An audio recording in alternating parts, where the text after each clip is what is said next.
Olá, meu nome é Eduardo Starosta e esse é o canal Fora de Curva. Estamos em 13 de abril de 2022 e a principal notícia, pelo menos econômica do dia, foi a liberação dos dados referente ao mês de fevereiro do comércio varejista brasileiro. Antes de entrar nos números que nós vamos colocar aí no gráfico, em dois gráficos, aliás, eu quero deixar claro uma coisa. O IBGE está usando uma nova metodologia de fazer um tal de cálculo dessazonalizado, comparando fevereiro de 2022 com fevereiro de 2021. Olha, gente, eu não vou usar essa metodologia porque eu acho ela meio sem pé nem cabeça. Como eu já falei várias vezes, as informações, as estatísticas econômicas estão ainda de ponta cabeça em função dos efeitos da pandemia. Então, dessazonalizar, dar um desconto, fazer uma projeção em cima de uma realidade que não se conhece ou não se conhecia até aquele momento, para mim não tem consistência técnica nenhuma. Então, eu vou manter a forma tradicional de avaliação desse indicador, as vendas do comércio varejista, com o gráfico que está aí na frente, onde nós mostramos sempre o desempenho do mês frente ao mesmo período do ano passado. Então, fevereiro de 2022, o que se vendeu, o volume de vendas, diante de fevereiro de 2021, e nós averiguamos aí uma queda de 1,93%. Uma queda pequenininha que, em princípio, mantém uma tendência leve de reversão de resultados negativos mais expressivos lá nos últimos meses de 2021. Mas, gente, eu tenho uma certa preocupação com os resultados que nós vamos ter do comércio varejista brasileiro a partir de março, abril, até mais ou menos junho e julho. O que acontece? Vamos dar uma olhada nesse gráfico ainda no que ocorreu lá em 2021, nesse mesmo período. Foi exatamente aquele momento em que as vendas, pelo menos percentualmente, dispararam em função de uma base de comparação deprimida, que foi aquele ponto no tempo em que as lojas ficaram predominantemente fechadas no Brasil. Mas não é só isso, não é só uma base de comparação que me preocupa. Isso aí, tranquilo. O problema é que naquele período do ano passado, os consumidores, além de estar comprando o consumo normal, eles estavam compensando com mais compras ainda o que deixaram de adquirir nos momentos mais graves da pandemia. É aquela questão do consumo reprimido, foi extravasado naquele momento, no ano passado, que agora vai nos servir de base comparativa para os próximos meses de 2022. Junto com isso, nós temos uma alta da Selic, então o crediário vai ficar mais caro, e juntando esses dois elementos, nós podemos sim colocar muita chance de que os próximos indicadores do comércio varejista brasileiro sejam mais contundentemente, mais fortemente negativos. E essa dinâmica de resultados negativos deve prevalecer pelo menos até junho, julho, próximos aí que vão vir. Mas aí agora uma outra questão na qual o Fora de Curva sim está inovando em relação à análise dos setores produtivos da economia brasileira é ver como é que está evoluindo as margens brutas de lucro das empresas que praticam determinada atividade. Ontem nós avaliamos essa questão no que diz respeito aos serviços e enxergamos muito claramente que o setor ele passa por dificuldades porque as margens estão se reduzindo muito. E aparentemente, de uma maneira muito feliz, nós não podemos dizer que isso vem acontecendo com o comércio varejista. Olha bem esse gráfico que está aí na tela agora, onde a linha azul significa a evolução da margem bruta das empresas do comércio varejista diante da inflação. E nós vamos observar que desde o segundo semestre de 2020, as margens do varejo estão positivas, e bem positivas até. Será que esses comerciantes eles estão ganhando muito dinheiro ou está acontecendo alguma coisa diferente? Eu vou dizer para vocês, sim, nós estamos vivendo ainda aqui um fenômeno de distorção originário na pandemia. As margens das lojas que sobreviveram, sim, elas estão crescendo. Por quê? Porque hoje existem menos lojas do que existiam no ano passado, especialmente ano retrasado. Olha só que dado interessante eu peguei na Raiz. Entre 2019 e 2020, basicamente por conta da pandemia, deixaram oficialmente de funcionar nada menos do que 28.166 lojas no Brasil, uma queda de 2,17%. Então é óbvio que uma redução expressiva de pontos comerciais dessa forma tem menos lojas oferecendo produtos e isso em vários casos significa o quê? Diminuição da competitividade. E quando diminui a competitividade de um ou mais produtos, o preço tende a subir. E aí aumentou sim as margens do comércio varejista em termos gerais no Brasil.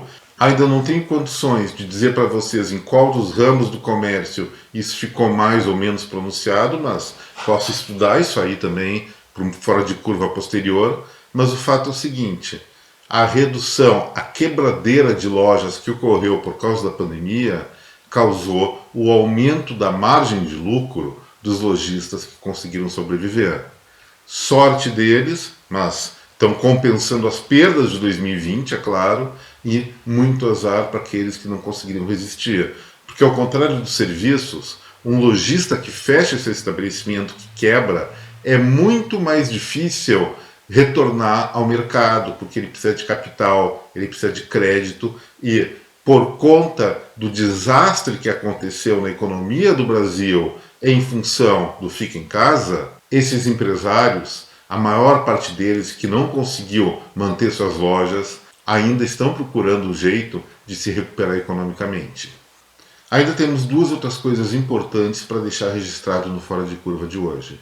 A primeira é uma sugestão da Agência Nacional de Energia Elétrica, a ANEEL, de subir em até 57% a taxa extra cobrada na conta de luz no caso de bandeiras tarifárias amarelo e vermelha. Ou seja, quando tem alguma estiagem por aí, a conta da luz vai aumentar muito.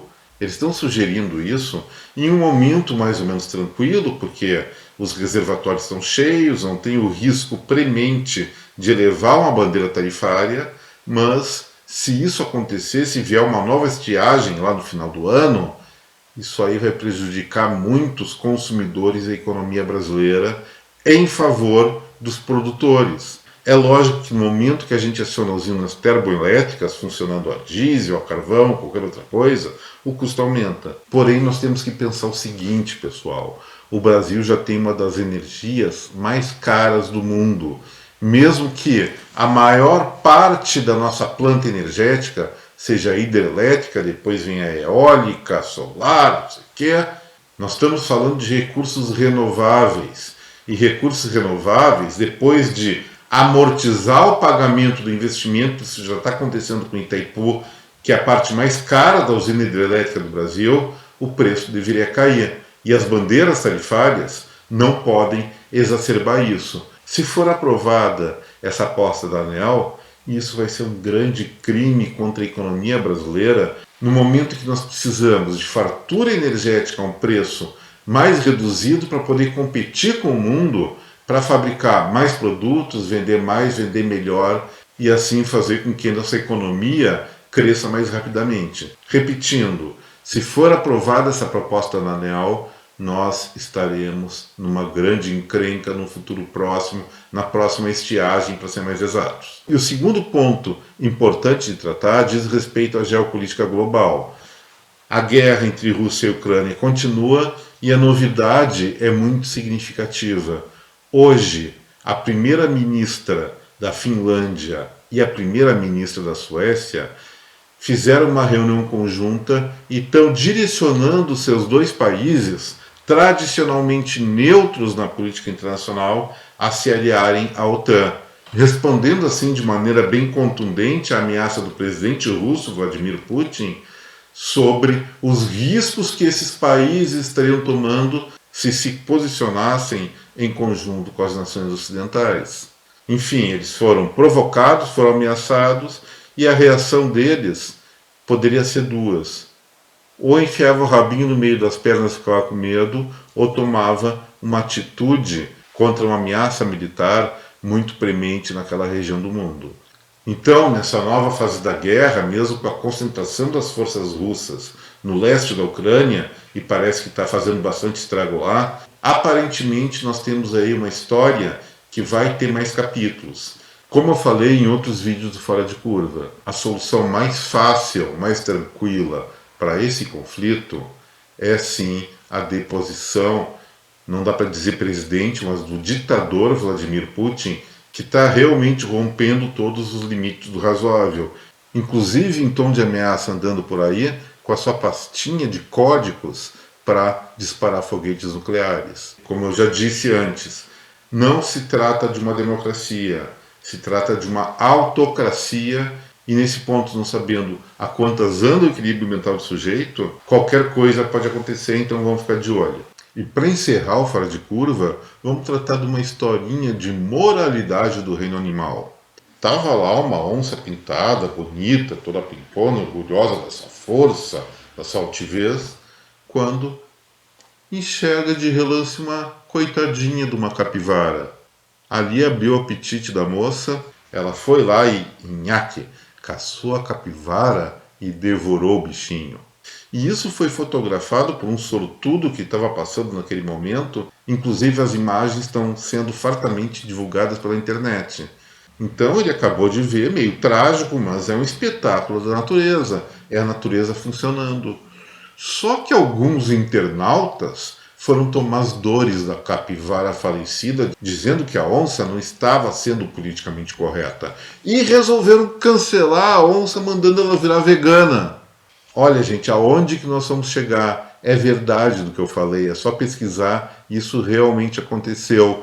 Querem impor a moralidade humana ou a moda de moralismo humano para o reino animal. E frente a isso, não dá para ter comentários a não ser mandar uma baita, uma gostosa de uma risada para quem pensa dessa maneira. Que coisa mais absurda. E com essa, gente, o Fora de Curva de hoje está encerrado. Espero que vocês tenham gostado do vídeo. E se gostaram, não se esqueçam, botando o like, compartilhem esse material com sua rede de contatos e se inscrevam aqui no nosso canal.